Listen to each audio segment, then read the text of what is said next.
Palavra da Verdade, a exposição bíblica com Hernandes Dias Lopes. E eu tenho uma palavra da parte de Deus para vocês. O Deus a quem amamos e servimos é o Deus que fala. E Ele fala pela sua palavra. E por isso convido você para abrir sua Bíblia comigo. No livro de Apocalipse, capítulo 1. Apocalipse, capítulo 1. Versos 9 a 13.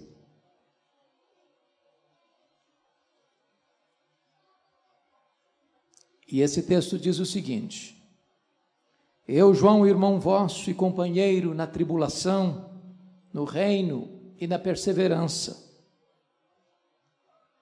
Em Jesus achei-me na ilha chamada Patmos por causa da palavra de Deus e do testemunho de Jesus.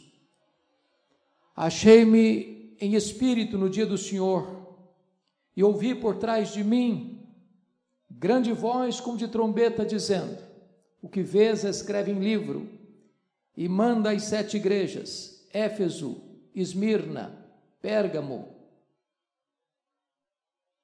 Tiatira, Sardes, Filadélfia e Laodiceia.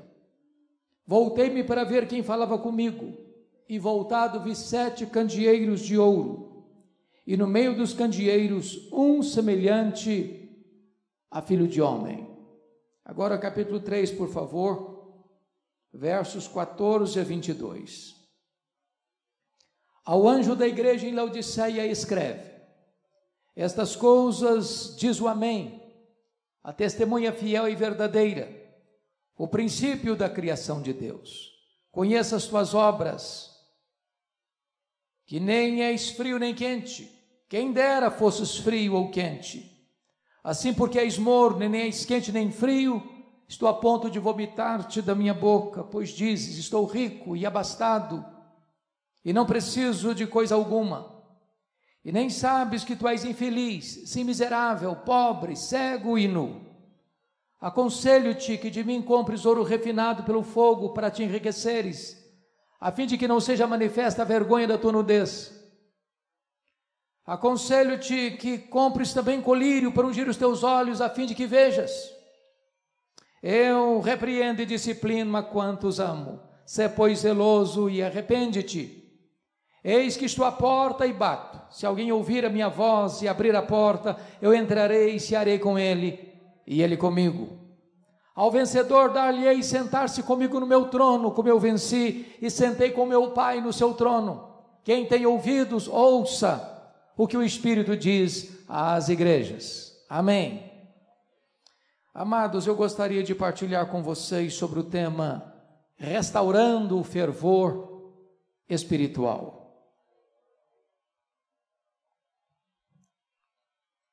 Os anos mais sombrios da história da igreja haviam chegado. Desde que Nero, com 17 anos de idade, no ano 54, assume o governo de Roma, no comando do grande Império Romano. Desde que Nero assumiu o governo, é que as nuvens escuras se formaram no horizonte, preanunciando a chegada de uma grande tempestade sobre a igreja. Ele era um homem violento, mandando matar inclusive a sua própria mãe. Era um homem devasso, era um homem cruel. 10 anos depois que ele assume o governo, precisamente no dia 17 de julho do ano 64, uma grande tragédia acontece. A mais populosa, a mais rica, a mais poderosa cidade do mundo, conhecida como a cidade eterna, a cidade de Roma, com mais de 1 milhão de habitantes, foi incendiada. Não um incêndio qualquer, mas um incêndio devastador, que durou 7 noites e 6 dias, de 17 de julho a 24 de julho. Nero assistia este horrendo espetáculo do alto da Torre de Mecenas, vestido de ator, tangendo a sua lira. Ao término desse tempo, a cidade de Roma estava devastada. Cerca de 70% da cidade destruída. Das 14 regiões ou 14 bairros de Roma, 10 deles foram devastados pelas chamas. Os 4 bairros restantes, densamente povoados por judeus e cristãos, dão a Nero um álibi para colocar a culpa do incêndio de Roma nos crentes. E começa um verdadeiro massacre contra os crentes. Eles foram crucificados. Faltou madeira para fazer cruz, tamanha quantidade de crentes que foram crucificados. Quando não tinha mais madeira, os crentes eram cobertos de piche, amarrados nos postes e queimados vivos para iluminar as noites de Roma. Um verdadeiro banho de sangue na cidade de Roma. 2 anos depois, ano 66, explode a Guerra dos Judeus, porque uma sinagoga fora profanada em Cesareia Marítima, e os zelotes, que nunca foram favoráveis ao governo de Roma em Israel, se rebelaram e começam a chamada Guerra Judaica. 2 anos depois, ano 68, Nero é deposto pelo Senado romano e comete suicídio. 2 anos depois, Tito, que estava em Israel para contornar a rebelião, cerca Jerusalém, invade Jerusalém, destrói Jerusalém, arrasa o templo de Jerusalém, cumprindo a profecia de Jesus, que não ficaria pedra sobre pedra, e promove o que em 1948, quando Israel retorna ao seu território. Nesse mesmo ano 70, Vespasiano inaugura o Coliseu Romano em Roma, o verdadeiro anfiteatro da morte, que numa celebração de inauguração de 100 dias, mais de 10.000 crentes foram mortos com requinte de crueldade, enrolados em peles de animais, jogados nas arenas para os cães morderem, para os touros pisarem, para os leões esfaimados da Líbia devorarem. Um verdadeiro massacre à Igreja de Deus. Ano 81, assume o governo de Roma Domiciano, conhecido também como Nero Redivivo, porque perseguiu a igreja com a mesma fúria de Nero, e foi o primeiro imperador romano a arrogar para si o título de Senhor e Deus, pois foi este imperador Domiciano que deporta o apóstolo João, então pastor da igreja de Éfeso, capital da Ásia Menor, para esta ilha do Mar Egeu, como que numa colônia penal. Vale destacar que a essas alturas, todos os demais apóstolos já estavam mortos, e mortos pelo viés do martírio.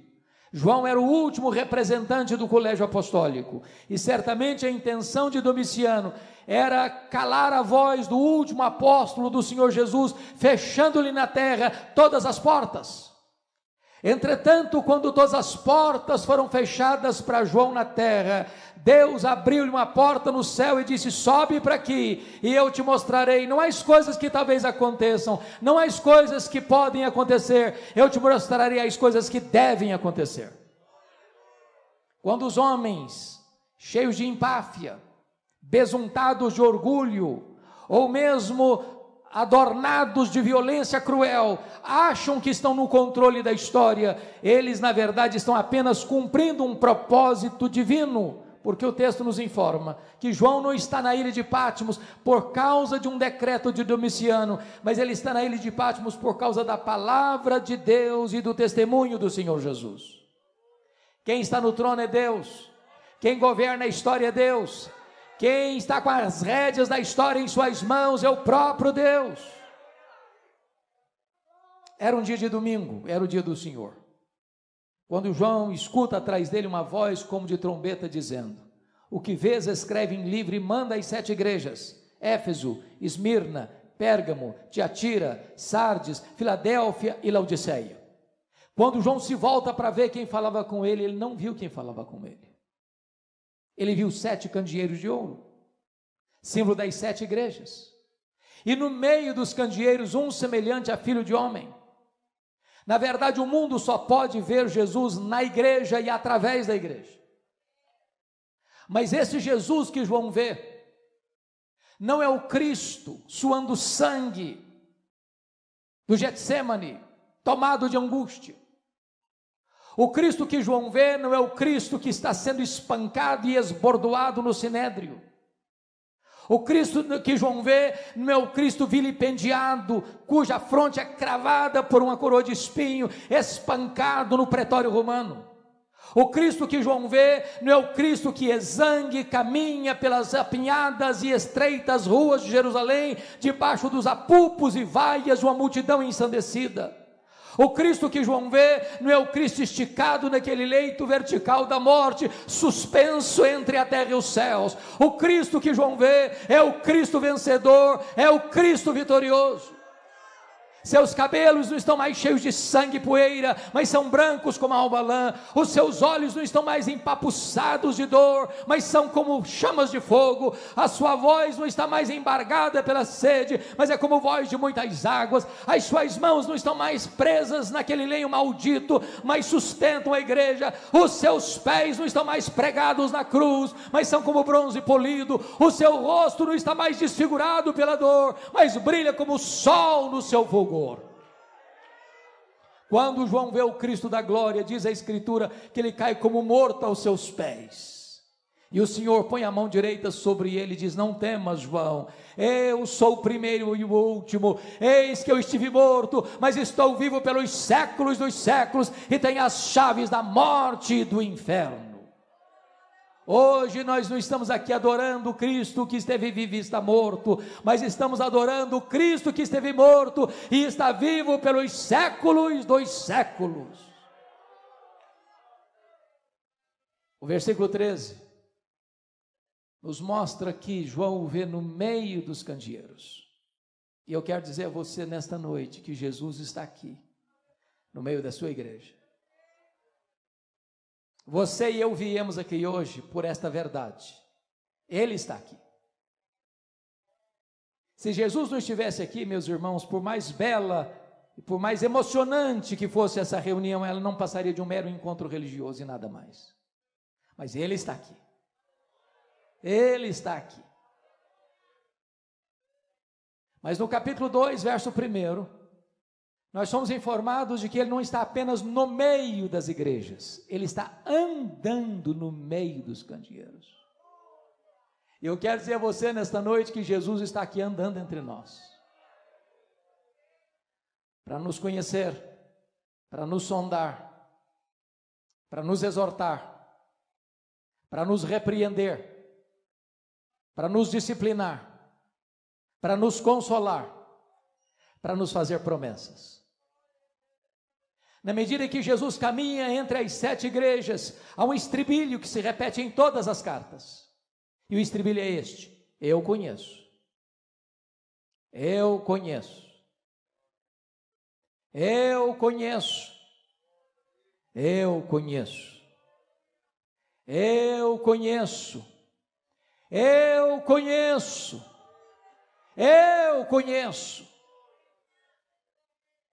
Para 5 dessas 7 igrejas, Jesus usa a mesma expressão. Para a igreja de Éfeso, para a igreja de Tiatira, de Sardes, de Filadélfia e Laodiceia, ele diz assim: eu conheço as tuas obras. Aquilo que você fez, seu pai não viu, sua mãe não viu, sua mulher não viu, seu marido não viu, seus filhos não viram, seus irmãos não viram, seu pastor não viu, Jesus viu. Quando você fechou a porta e apagou a luz, Ele estava lá. Nada, nem ninguém pode ocultar nada daquele cujos olhos são como chamas de fogo. Ele conhece. Mas para a igreja de Esmirna, é curioso que Jesus usa uma outra expressão. Ele diz assim: eu conheço a tua tribulação e a tua pobreza, mas tu és rico. E eu quero dizer a você, meu amado, que Jesus conhece a sua tribulação, Ele conhece a sua dor, Ele conhece as suas madrugadas insones, Ele conhece o seu choro doído, Ele conhece a dor que lateja e pulsa no seu peito, Ele conhece. E Jesus me choca porque você e eu temos um conceito do que é uma igreja rica. O que é uma igreja rica para nós hoje?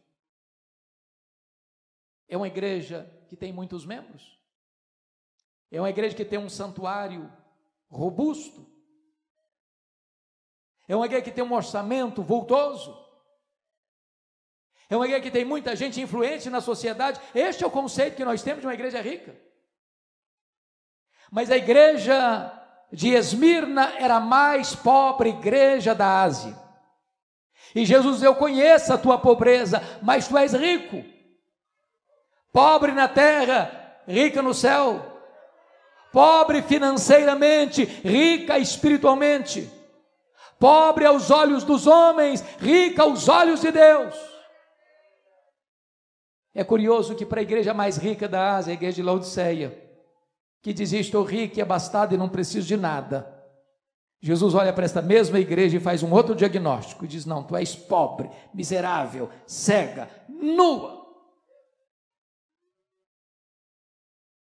Porém, amados, preguei de Pérgamo, Jesus tem uma outra expressão. Ele diz: eu conheço o lugar onde tu habitas, onde está o trono de Satanás. Por que Jesus disse isso sobre Pérgamo? Todos vocês sabem que Pérgamo era a segunda maior cidade da Ásia Menor. Só perdia para a capital, que era Éfeso.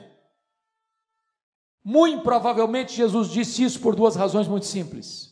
Primeiro, quando se disputava na Ásia Menor qual cidade construiria o primeiro templo de adoração ao imperador romano como uma divindade, Pérgamo ganhou a concorrência de Éfeso e constrói o primeiro templo dedicado à adoração ao imperador. Possivelmente Jesus está dizendo isso. Qualquer lugar onde um homem é colocado no pedestal, qualquer lugar onde um homem é venerado, aí está o trono de Satanás, porque todo humanismo idolátrico é satânico, porque Deus não divide a sua glória com ninguém. Mas em segundo lugar, irmãos, possivelmente Jesus disse isso: eu conheço o lugar onde tu habitas, onde está o trono de Satanás, porque Pérgamo hospedava o templo oficial de Esculápio, o conhecido deus da cura, representado por uma serpente. Caravanas vinham do mundo inteiro a Pérgamo para serem curadas por Esculápio. É por isso que até hoje, quando você vai ao seu médico, você vai ver bordado no jaleco branco de seu médico uma serpente. Isso vem de Pérgamo, isso vem de Esculápio, isso vem do Deus da cura. Muito provavelmente Jesus está dizendo o seguinte: qualquer lugar onde os homens fabricam um ídolo e adoram um ídolo como se Deus fosse, aí está o trono de Satanás, porque o ídolo é nada, ele é pau, ele é pedra, ele é gesso, ele é mármore, ele é prata, ele é ouro, mas ele tem boca e não fala, ele tem mãos e não apalpa, ele tem pés e não anda, ele tem garganta mas não sai som da sua vida, ele é nada, mas o que está por trás do ídolo são os demônios. Mas o que é curioso é que onde Satanás tem um trono, aí Jesus planta uma igreja para adorar o Rei dos Reis, o Senhor dos Senhores. Na medida que Jesus vai caminhando entre as 7 igrejas, irmãos, ele tem elogios para fazer e tem censuras para fazer. Vejam comigo. Para 2 igrejas só tem elogios, nenhuma censura. Para quais igrejas? Para Esmirna, a mais pobre. Para Filadélfia, a mais fraca.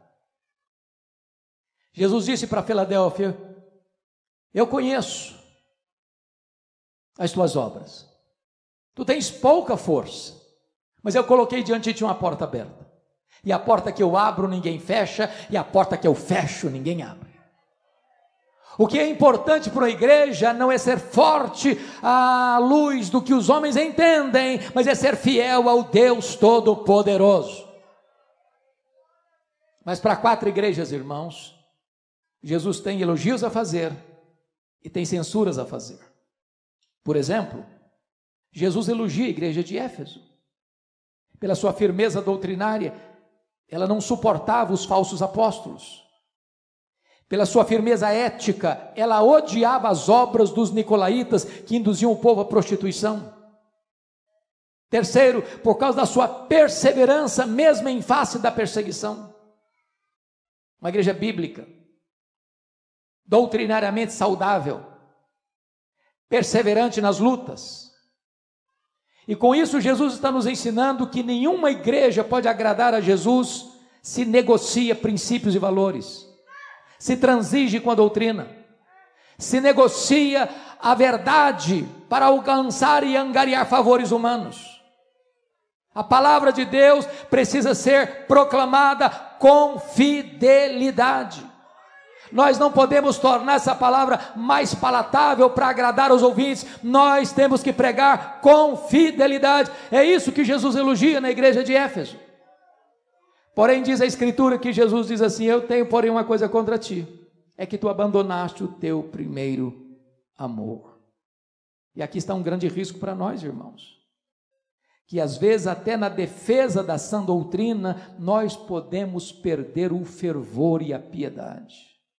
Mantemos a ortodoxia, perdemos o entusiasmo. E eu vou lhes dizer que a ortodoxia é boa, e ela é insubstituível, mas a ortodoxia morta mata. Não basta apenas ter luz na cabeça, é preciso ter fogo no coração. Olhem comigo agora a igreja de Tiatira. Jesus elogia essa igreja, porque enquanto escreve esta carta, a igreja tem mais fé, a igreja tem mais obras, a igreja tem mais amor. Mas Jesus diz: eu tenho uma coisa porém contra ti, é que tu toleras essa falsa profetisa Jezabel, que induz o meu povo à prostituição. Agora compare comigo.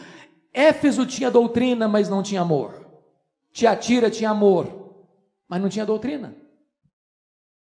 O que nós aprendemos com isso? É que nós nunca podemos divorciar o que Deus uniu: teologia e ética, doutrina e vida, credo e conduta. As duas coisas caminham juntas, irmãos. A igreja é bíblica, a igreja é fiel, a igreja mantém a sã doutrina intacta, ela não negocia a verdade. Ao mesmo tempo, é uma igreja amorosa, é uma igreja acolhedora, é uma igreja viva, é uma igreja vibrante, é uma igreja que canta, é uma igreja que ora, é uma igreja que evangeliza, é uma igreja que faz missões, é uma igreja que ama a Deus, que ama o próximo. Mas vejam comigo, amados, a igreja de Pérgamo, Jesus elogia essa igreja, porque tem gente tão fiel na igreja de Pérgamo, como está escrito aí, que o seu próprio líder, Antipas, foi martirizado pela sua fé. E diz os historiadores que Antipas morreu dentro de um boi de bronze carbonizado. Mas nessa mesma igreja, onde tem gente fiel, disposta a morrer por Jesus, tem gente flertando com o pecado, tem gente flertando com as doutrinas de Balaão, tem gente vivendo uma vida mundana. E aqui, queridos pastores, fico impressionado, e muitas vezes pelas minhas andanças pelo Brasil me perguntam assim: pastor, qual a avaliação que o senhor faz da igreja evangélica brasileira? E a minha resposta é esta: vai muito bem, vai mais ou menos, vai muito mal. Às vezes a pessoa quer me apertar um pouco mais e pergunta assim: mas e a igreja, a sua denominação, como é que vai? Sabendo que eu sou um pastor presbiteriano. Eu digo assim: vai muito bem, vai mais ou menos, vai muito mal. Às vezes eu pergunto à igreja que eu tenho a bênção de ser pastor: e a comunidade que você é pastor, como é que vai? E eu respondo assim: vai muito bem, vai mais ou menos, vai muito mal. Sabe por que eu respondo assim, irmãos? Porque numa mesma igreja, que escuta o mesmo pastor, que participa da mesma mesa do Senhor, que canta no mesmo grupo musical, tem gente cheia do Espírito Santo, tem gente capengando na fé, tem gente vivendo em pecado, numa mesma comunidade. E o Senhor Jesus Cristo está dizendo: eu conheço.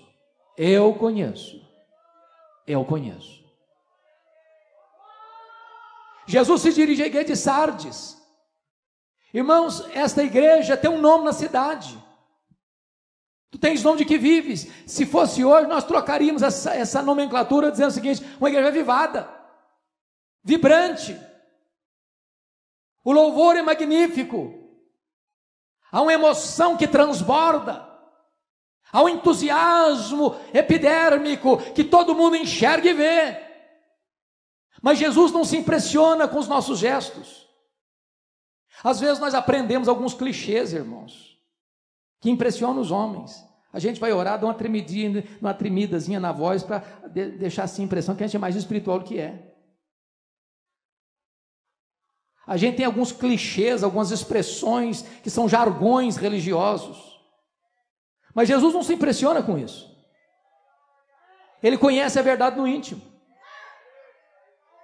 E aquela igreja que tinha a fama de uma igreja avivada na cidade, Jesus olha e diz: não, você está morta. Você está morta. Tem uns poucos ainda que não contaminaram as suas vestiduras. E sabe, irmãos, Jesus me choca com isso, porque a avaliação dele é tão diferente da minha.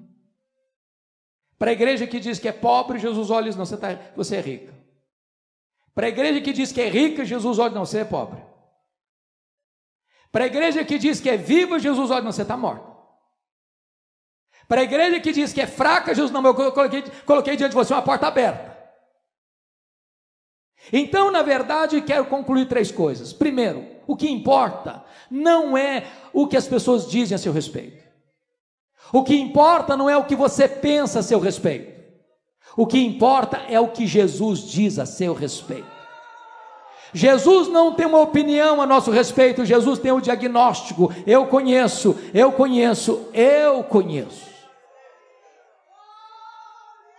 Mas agora eu peço aos amados para irem comigo para o capítulo 3, versos 14 a 22. E eu escolhi esse texto porque esta é a única igreja que não recebe nenhum elogio de Jesus, só censuras. A igreja de Laodiceia. Mas também é muito curioso que esta igreja de Laodiceia é a igreja que, ao se autoavaliar, tem o melhor conceito de si mesma. Essa igreja dá nota máxima para si mesma em todos os quesitos. Essa igreja bate palmas para ela mesma. Essa igreja forma um grande coral de todos os seus membros e canta o hino "Quão grande és tu" diante do espelho.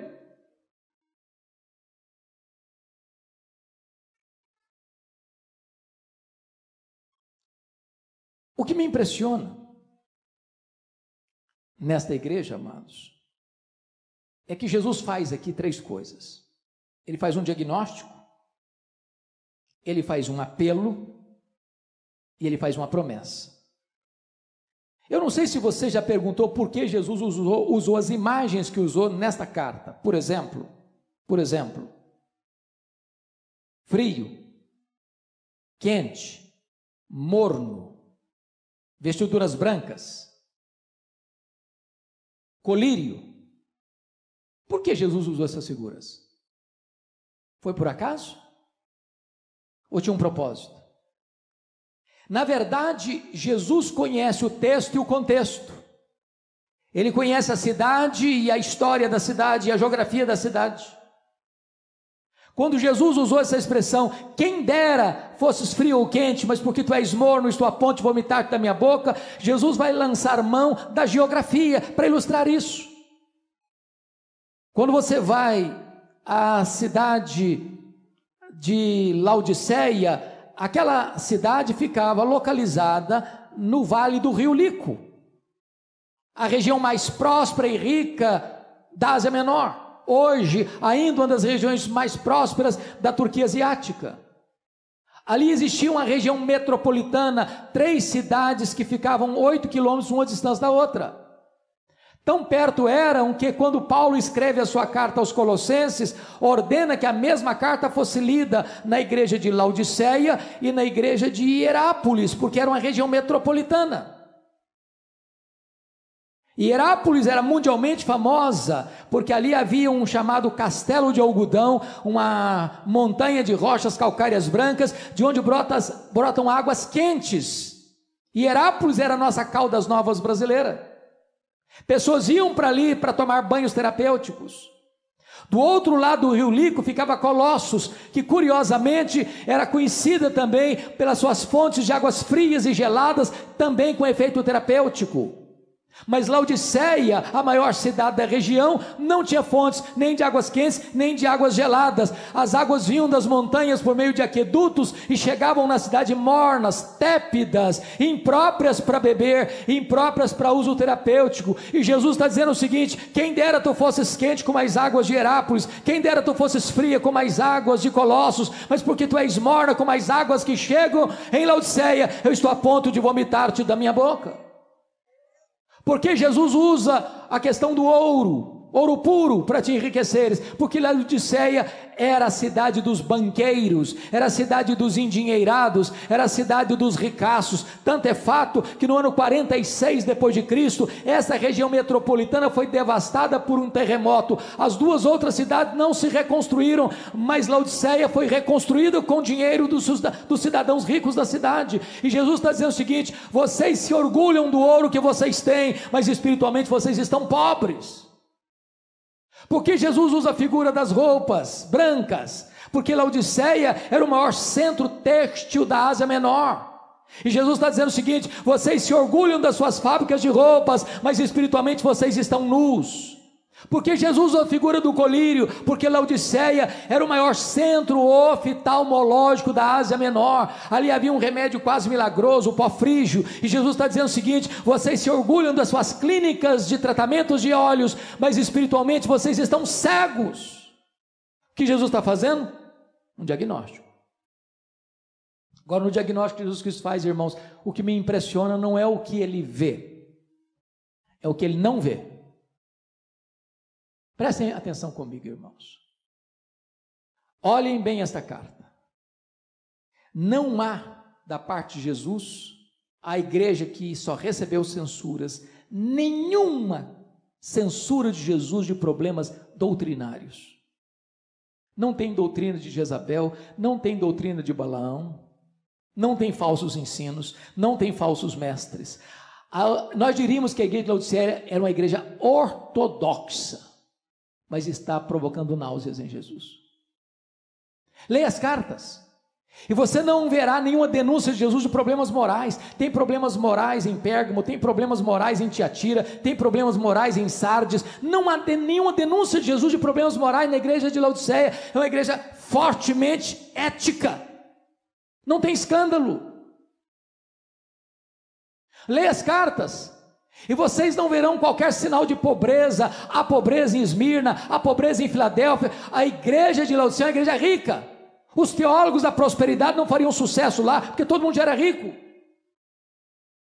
Leia as cartas, e vocês verão que numa época de perseguição no mundo todo, Laodiceia vivia em paz. Agora deixa eu dizer uma coisa soleníssima aqui para vocês. Se você e eu morássemos lá naquela região, sabe qual seria a igreja que nós procuraríamos frequentar com a nossa família? A igreja de Laodiceia. Era a melhor igreja, tinha a melhor avaliação de si mesmo, gozava de boa reputação na cidade. Mas exatamente essa igreja, Jesus olha e diz o seguinte: eu estou a ponto de vomitar-te da minha boca. Então o que é que Jesus vê nessa igreja que tanto o incomoda? Somente uma coisa: falta de fervor espiritual. Oh, irmãos amados, eu tenho rodado o Brasil, já pregado em mais de 1.500 igrejas das mais diversas denominações. Como orador que me precedeu, tenho pregado em igrejas ultraconservadoras. Se uma mosca voar, você escuta. Já tenho pregado em igrejas ultrapentecostais. Você precisa pedir ao povo assim: calma, calma, calma, calma.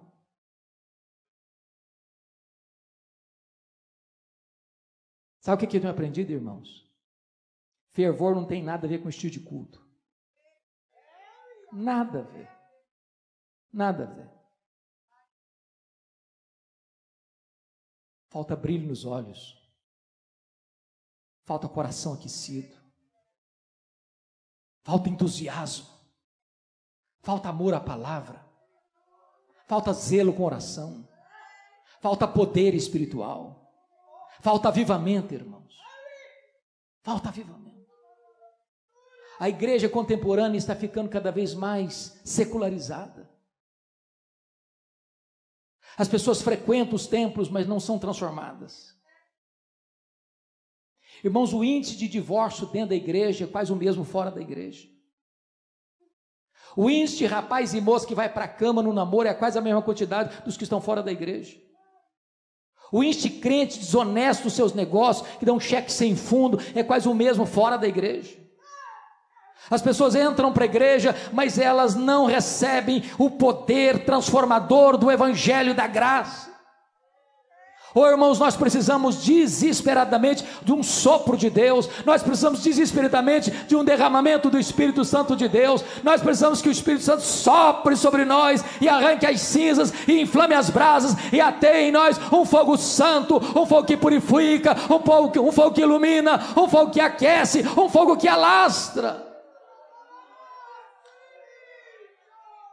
E depois que Jesus Cristo faz esse diagnóstico, irmãos, Ele tem, por favor, olhe comigo, Ele tem um apelo a fazer.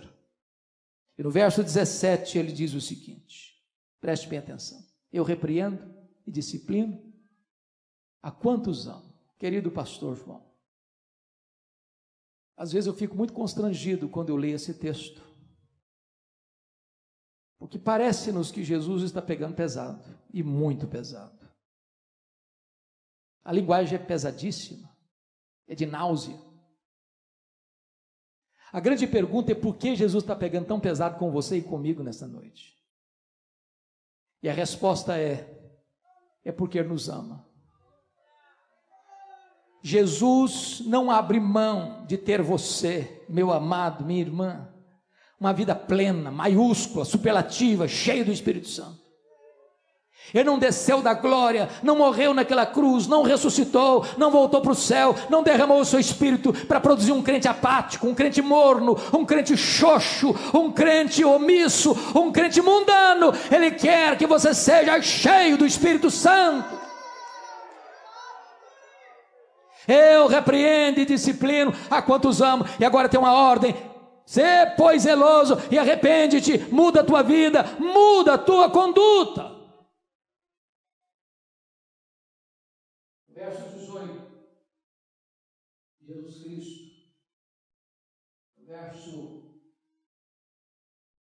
de número 18, Jesus oferece para nós a solução. Aconselho-te que de mim compres ouro refinado pelo fogo, para te enriqueceres, a fim de não ser manifesta a vergonha da tua nudez.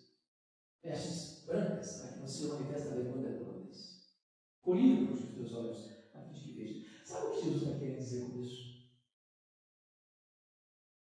Na década de 90, alguns aqui se lembram disso, houve uma grande busca de avivamento em todo o Brasil. Congressos, conferências, vigílias de oração. Muitas pessoas, irmãos, na busca do avivamento, se perderam pelos descaminhos do misticismo, buscando as últimas novidades do mercado da fé, procurando aventuras forâneas às Escrituras. E Jesus está nos ensinando uma lição aqui. Aconselho-te, Ele pode mandar, mas Ele aconselha. Ele se apresenta como um mascate, como um vendedor ambulante, que tem um produto vital e um presente de graça. Aconselho-te que tu compres de mim, que tu compres de mim, que tu compres de mim. Sabe o que Ele está dizendo? Você quer fervor espiritual? Não corra atrás das novidades do mercado da fé. Você quer fervor espiritual? Volte-se para Jesus. É só Ele que pode inflamar a sua alma. É só Ele que pode aquecer o seu coração. É na presença dEle que o coração arde. E quando o coração arde, os olhos se abrem e os pés se apressam e a boca se abre para proclamar que só Ele é o Senhor. Quando chega no verso 20, Jesus tem um convite doce a fazer. Preste atenção nisso. Eis que estou à porta e bato. Se alguém ouvir a minha voz e abrir a porta, eu entrarei e cearei com ele comigo. Preste bem atenção no que eu vou lhes dizer. A igreja de Laodiceia estava tão feliz com ela mesma, que ela fazia tudo com ela e para ela. Ela se reunia, ela cantava, ela pregava, ela ofertava. para ela mesma. E ela nem tinha percebido que Jesus estava do lado de fora. Oh, amados irmãos, Jesus precisa ser o centro da nossa vida, do nosso culto, da nossa adoração. E Ele está batendo e insistindo: eis que eu estou à porta e bato. Que Ele me convide para cear com Ele é uma graça, mas que Ele queira cear comigo é um milagre. A única maneira do seu coração aquecer, meu amado, é assentar-se com Jesus à mesa, é ter comunhão com Ele, é ter intimidade com Ele, é redescobrir o primeiro amor, é voltar a este fervor lá do início da sua vida espiritual, é dizer: Senhor, o melhor que eu já experimentei até hoje, eu preciso, Senhor, sentir de novo, eu preciso, Senhor, viver de novo, eu preciso, Senhor, experimentar de novo. Não me permita, meu Deus, acostumar com o sagrado, não me permita, meu Deus, botar a minha vida espiritual no piloto automático, não permita, Senhor, inflama minha alma, inflama meu coração, aviva minha vida, Senhor, sopra sobre mim o teu sopro, Senhor, visita minha alma nesta noite, Senhor. E depois que Ele faz o apelo, Ele vai fazer a promessa. E no verso 14 Ele vai dizer por que Ele tem autoridade para fazer a promessa. Essas coisas diz o amém. Ele é o ômega. Se você não escutar Jesus, não tem mais outra visitação de Deus na sua vida, não. Jesus é a última revelação de Deus. Deus falou muitas vezes, de muitas maneiras, aos pais, pelos profetas. Agora nos fala pelo Filho. Quem não escuta o Filho, não tem mais esperança. Ele é o ômega. Ele é a testemunha fiel e verdadeira. O que Ele fala, Ele cumpre. O que Ele faz, ninguém pode impedir sua mão de fazer. Ele é o princípio da criação de Deus, no sentido de que Ele foi o agente da criação. Todas as coisas foram feitas por intermédio dEle, e sem Ele nada do que foi feito se fez. E se Ele do nada criou o universo, Ele é poderoso para inflamar de volta o seu coração. E a promessa está no versículo 21, ao vencedor dar-lhe-ei sentar-se comigo no meu trono, como eu venci, sentei com meu Pai no seu trono. Sabe o que está dizendo aqui? Sabe quem vai se assentar publicamente no trono com Jesus? Quem se assentou intimamente com Ele à mesa. Para uma igreja que valorizava tanto dinheiro, Jesus está dizendo: eu tenho coisa melhor para você, eu tenho o trono. Por isso Ele conclui dizendo assim: quem tem ouvidos, ouça o que o Espírito diz às igrejas. Irmãos, em 2011 eu fui visitar essas 7 igrejas. Eu confesso a vocês que eu chorei bastante. Porque todas essas 7 igrejas estão mortas. Literalmente mortas. Você encontra escombros, pedras reviradas e uma vaga lembrança de uma igreja que existiu no passado. Nessa mesma região não tem sequer hoje 1% de crentes.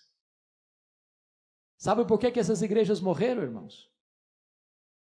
Porque elas não ouviram o que o Espírito Santo disse a elas. Caminharemos para 504 anos de reforma.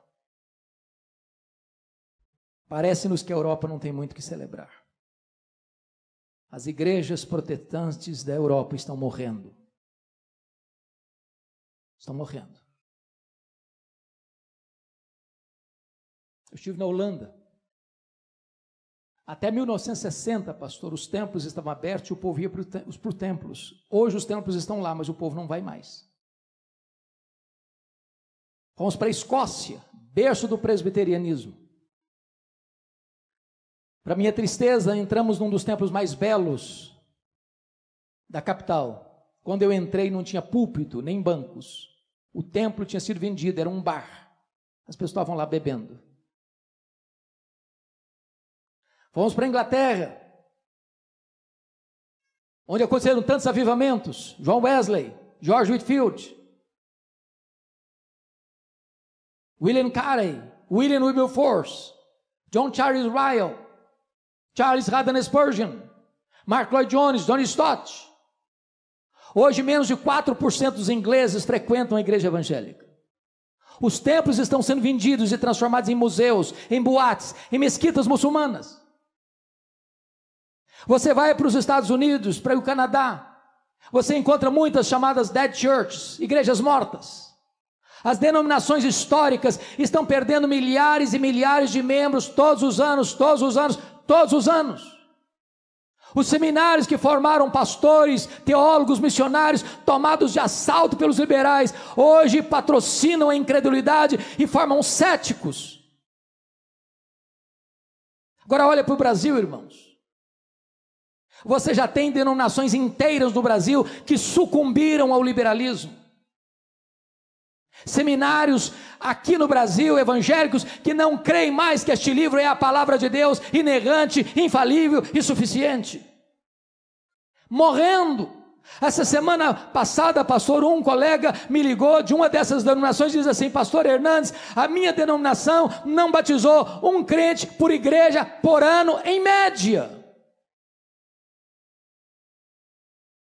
Olha para o Brasil, irmãos, e vocês verão mega igrejas, mega templos, com multidões e multidões, mas não tem evangelho, não se prega sobre a cruz, não se prega sobre arrependimento, não se prega sobre a justificação pela fé, não se prega sobre santificação, não se prega sobre a vida eterna. Onde não tem palavra de Deus, não tem o Deus da palavra.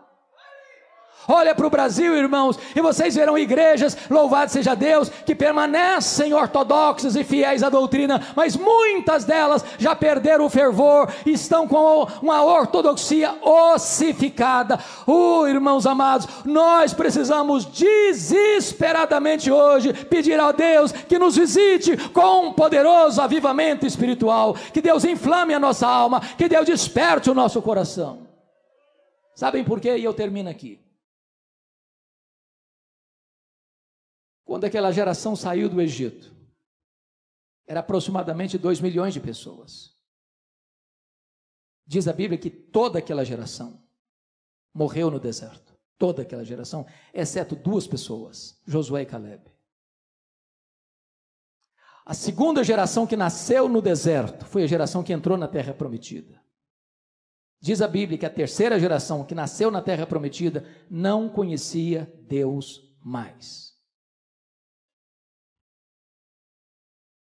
Parece-nos que os nossos avós foram mais crentes que os nossos pais.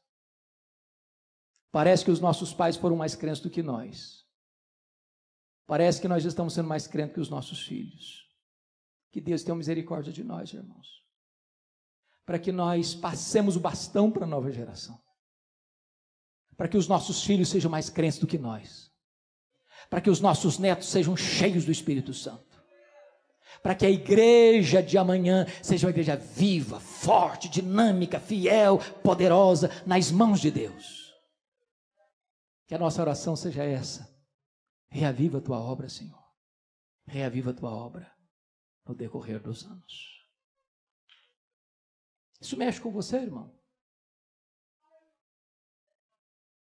Você quer esse avivamento para a sua vida? Você anseia por isso? Eu queria que você ficasse em pé. Nós vamos orar.